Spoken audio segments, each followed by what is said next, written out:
daawade fadlan haddii aad nagu cusub tahay nagu soo biiro oo subscribe ta saar gambaleelkana furo muuqaalkana like saar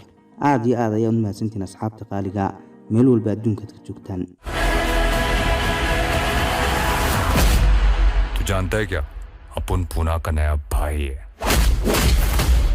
Antim waa film cusub oo 2021 ka ah waxaana filimkan agaasimo ka ah Mahesh Manjrekar waxaana soo saaray ka ah Salman Khan Films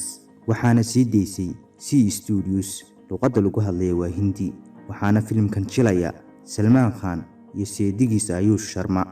iyo Muhima Makwana filimkan ayaa la soo gabagabeeyay bishii July 2021 ka waxaana la sii daayay oo tiyaatarada adduunka oo dhan lagu soo bandhigay 26 November 2021 ka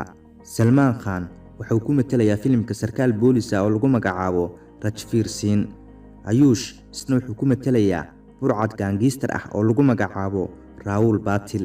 sheekada filimku waxay ku saabsan tahay iska hor imaad dhexmaray sarkaal boolis ah oo ku matalayo Salman Khan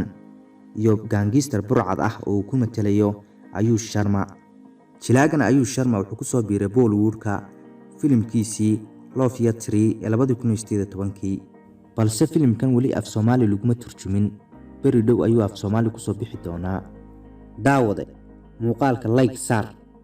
leh muuqaalka loo xiiso leh ayaynu iskugu nimanaynaa insha Allah